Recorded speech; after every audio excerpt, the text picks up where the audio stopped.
Time to laugh, read and enjoy, पढ़िए और लुत्फ़ उठाइए। बच्चों अब टाइम टू लाफ यानी अभी हंसने का वक्त है ना, इसका मतलब है।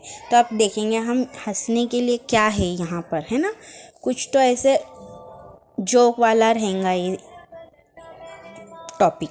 आप देखेंगे daddy, Sachin why are you wearing an odd pair of shoes. Sachin, the other pair is just as odd as this one. तो यहाँ पर जो डैडी है वो क्या बोल रहे सचिन को कि तुमने क्यों ये अलग अलग शूज़ के पैर्स पहने, मतलब शूज़ की जोड़ी तुमने अलग अलग क्यों पहनी है। तो सचिन बोलता है the other pair is just as odd as this one.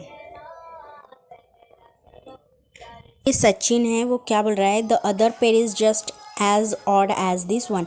तो जब उसने सचिन बोलता है कि मैं जो दूसरा पैर है यानी दूसरी जो जोड़ी है वो भी सेम इसी की तरह ऑड है यानी अजीब है, बोलता है वो।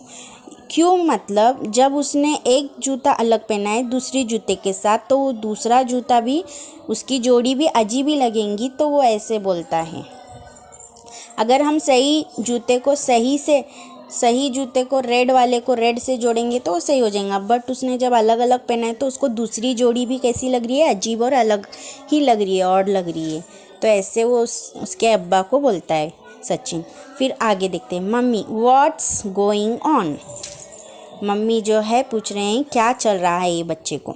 तो बंटी, ये जो बंटी है वो बोलता है the teacher has asked us to write 10 lines on pet dog. तो देखो ये बच्चा बोलता है उनके टीचर ने उनको होमवर्क दिए हैं कि अपने फेवरेट जो पेट डॉग है, फेवरेट कुत्ते के ऊपर 10 लाइन लिखना है। 10 लाइन लिखना है मतलब कुछ तो उसके बारे में कि dog is my favourite, this dog is sleeping, I like this dog, ऐसे उसको लाइन्स लिखना है। बट वो बच्चा जो है डायरेक्ट कुत्ते पे ही 10 लाइन बना रहा है ना बच्चों।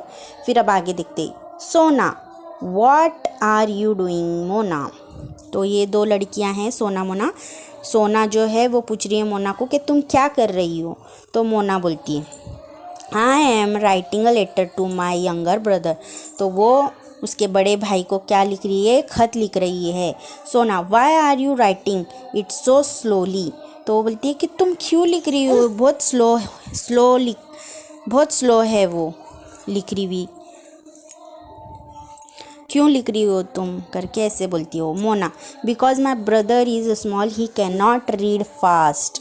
समझ में आया कि उसका भाई जो है वो क्या है, बहुत छोटा है तो वो फास्ट नहीं पढ़ सकता, आहिस्ता पढ़ता है, इसके लिए वो भी क्या कर रही है, स्लो लिख रही है, फास्ट नहीं लिख रही है।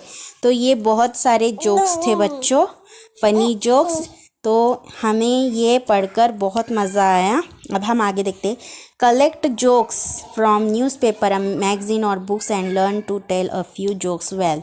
फिर आप क्या करेंगे, न्यूज़पेपर है, मैगज़ीन है, बुक्स है, उसमें से जोक्स पढ़ो और दूसरों को बोलने की कोशिश करो, ठीक है।